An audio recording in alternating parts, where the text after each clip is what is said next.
Benign prostatic hyperplasia is termed as enlargement of the prostate gland. The prostate gland is divided into three zones.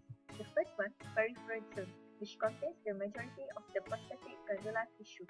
The largest area of the peripheral zone is at the back of the gland, closest to the rectal wall.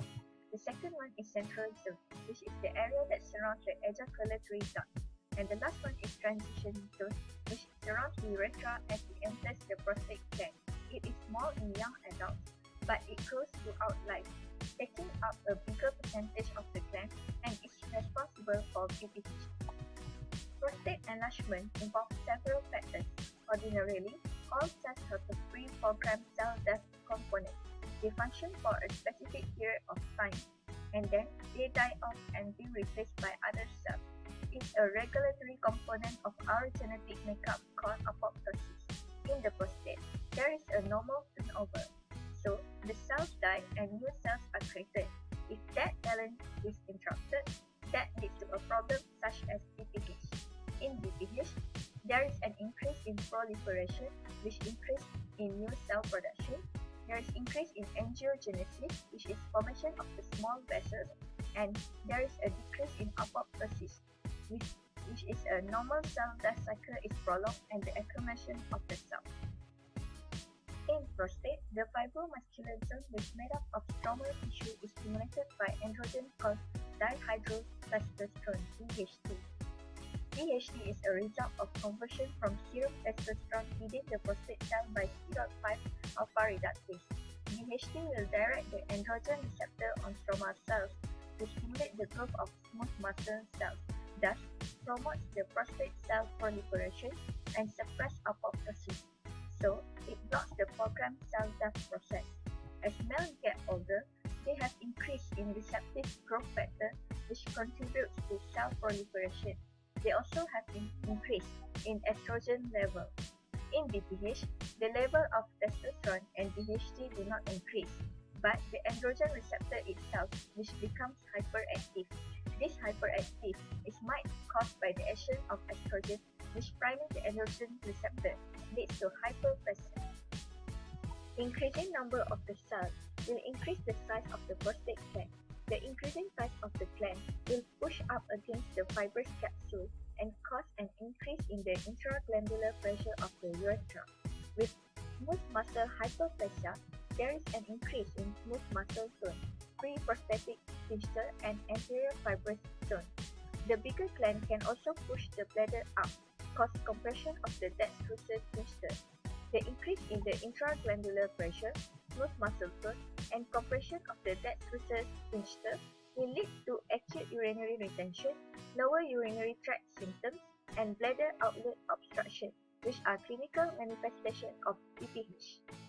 For the cause, most men have continued prostate growth throughout life, and in some cases, this growth will enlarge the prostate enough to cause urinary symptoms or to significantly block the urine flow. However, it is not entirely clear what causes the prostate to enlarge.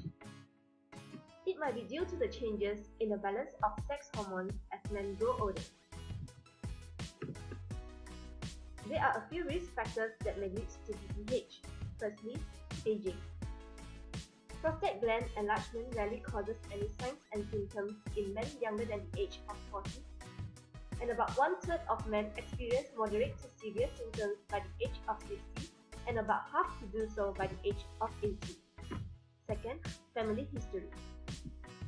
Having blood relatives such as a father or a brother with prostate problems means you are more likely to have it. Next, diabetes and heart disease.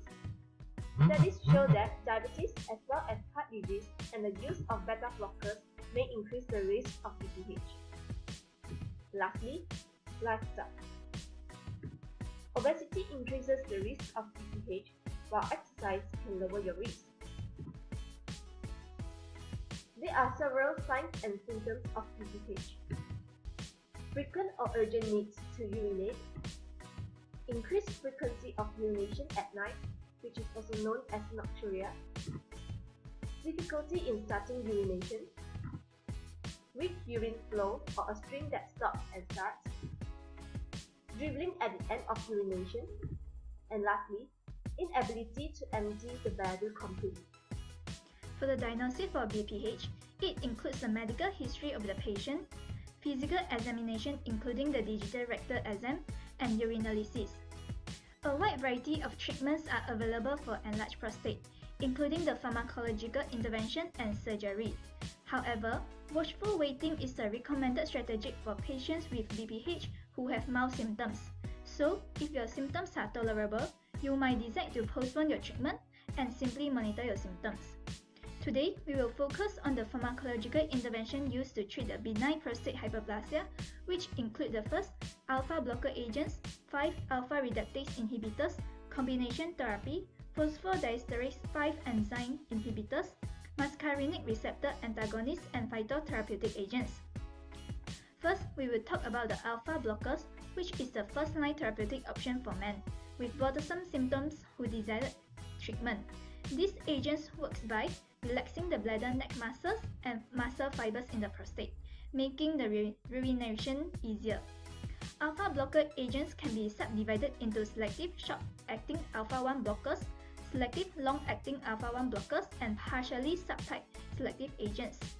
You might feel dizziness, fatigue, headache, low blood pressure, or fainting after taking the alpha blockers. The second pharmacological intervention is 5-alpha reductase inhibitors, which include the dutasterate and finasterate. This medication helps to improve the urination flow by shrinking the prostate. As explained earlier, the prostate growth is stimulated by the dihydrotestosterone. So, 5-alpha reductase inhibitors will inhibit the conversion of testosterone to dihydrotestosterone, suppressing the prostate growth. 5-alpha reductase inhibitors also help to improve the lower urinary tract symptoms by reducing the prostate volume. Thus, these medications are most beneficial when prostate volume is 40 ml or greater, but may take up to 6 months to be effective. The side effects include the retrograde ejaculation. Third pharmacological intervention is the combination therapy, which involves both the alpha blocker and 5-alpha reductase inhibitor. Combination therapy can effectively delay the symptomatic disease progression. It is prescribed in men who have moderate to severe lower urinary tract syndrome and at risk of disease progression such as higher prostate volume, higher prostate-specific antigen concentration, and advanced age. The alpha-1 receptor blocker provides rapid relief, while the 5-alpha reductase inhibitor targets the underlying disease process. If successful, alpha blocker can be discontinued after 6 to 9 months. Example of combination therapy is fixed-dose combination capsule of tamsulosin and dutasterate. Next, phosphodiesterase 5 inhibitor can be used to treat BPH too. It works by increasing the intracellular cGMP, causing smooth muscle relaxation in dextrosal, prostate, and urethra. This can improve the LUTS in men with or without erectile dysfunction. Example of FDA-approved PDE5 inhibitor is tadalafil. Next, muscarinic receptor antagonist is used to treat the overactive bladder syndrome in BPH. Example of muscarinic receptor antagonist is darifenacin. Some herbal formulation and plant-derived compounds have gained popularity worldwide for management of BPH. Extract of saw palmetto berries are the most popular botanical product for BPH. The active components are believed to be the mixture of fatty acid, phytosterol, and alcohol. The proposed mechanism of action are anti-androgenic effects, 5-alpha reductase inhibition, and anti-inflammatory effects. If medical therapy fails, surgery such as transurethral resection of prostate might be recommended. It is the gold standard surgical treatment of BPH. It involves the removal of tissue from the transition zone of the gland. It also indicated for patients with urinary retention, renal insufficiency, recurrent cystitis, bladder calculi, and persistent prostatic bleeding. This is our reference, and thank you.